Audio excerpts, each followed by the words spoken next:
I have yet to give a speech or have a meeting where somebody doesn't ask me the millennial question. What's the millennial question? Apparently millennials as a generation, which is a group of people who were born approximately 1984 and after, are tough to manage. And they're accused of being entitled and narcissistic, and self-interested, unfocused, lazy. But entitled is the big one.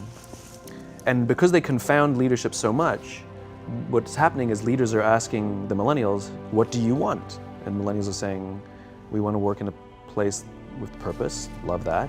We want to make an impact, whatever that means. We want free food and beanbags.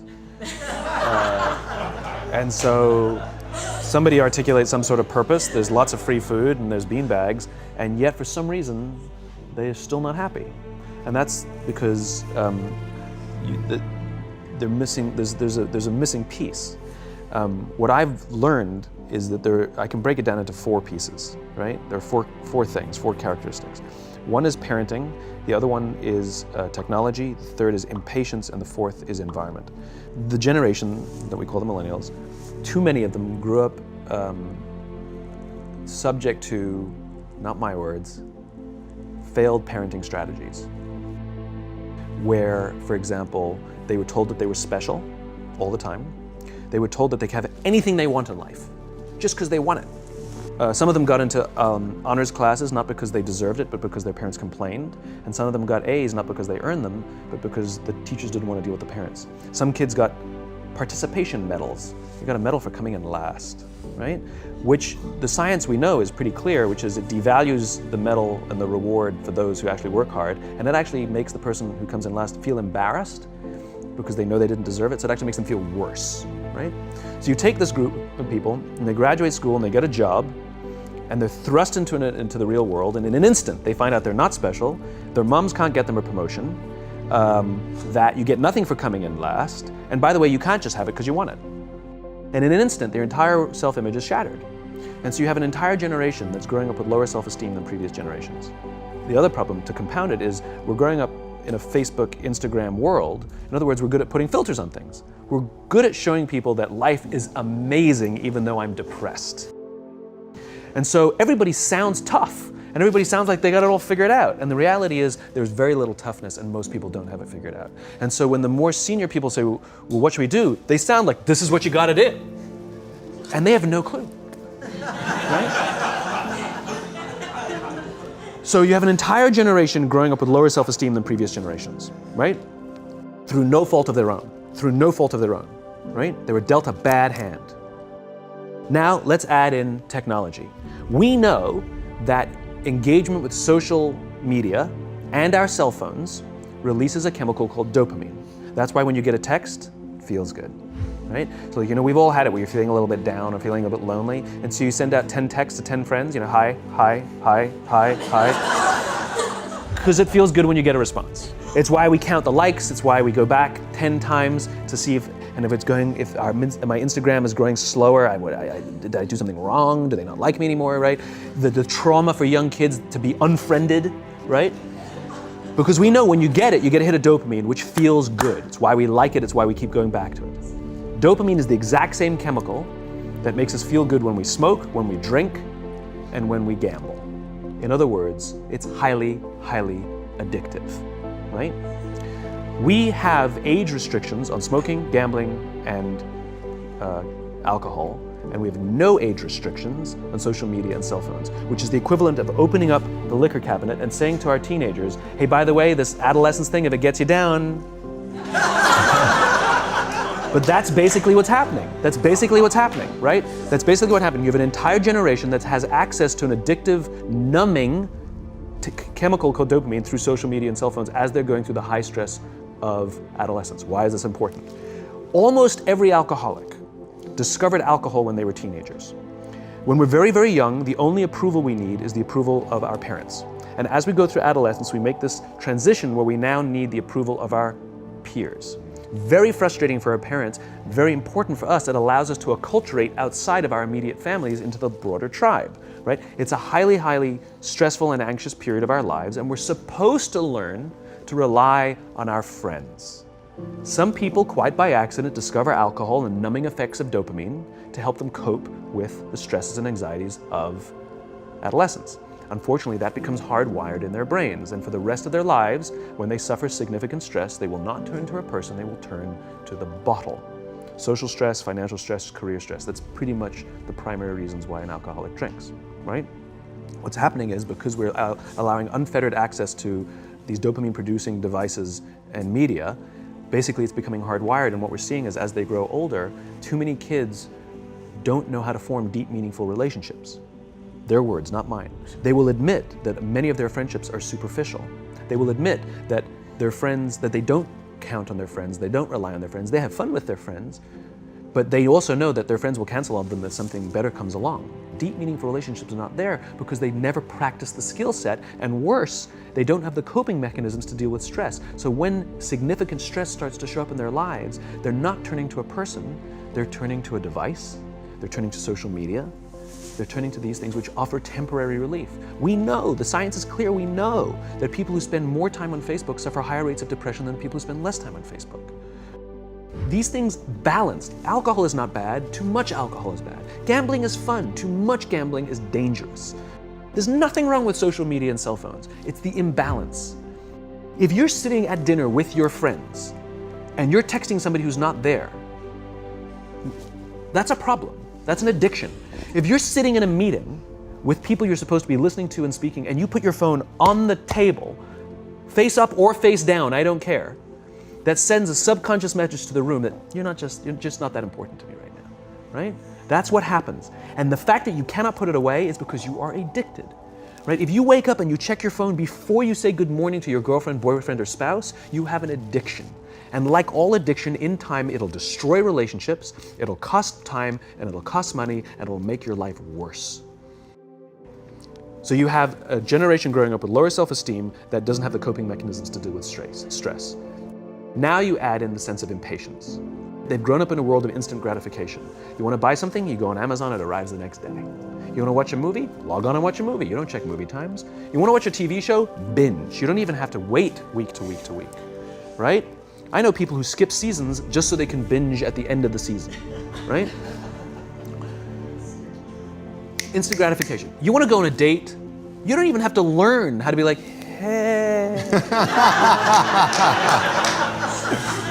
You don't even have to learn and practice that skill. You don't have to be the uncomfortable one who says yes when you mean no and says no when you mean no, but yes when you don't have to swipe right. Bang, I'm a stud. Right? You don't have to learn the social coping mechanisms. Everything you want, you can have instantaneously.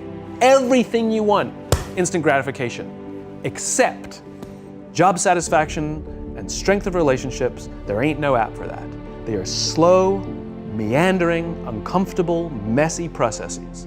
And so I keep meeting these wonderful, fantastic, idealistic, hardworking, smart kids. They've just graduated school. They're in their entry-level job. I sit down with them and I go, how's it going? They go, I think I'm gonna quit. I'm like, why?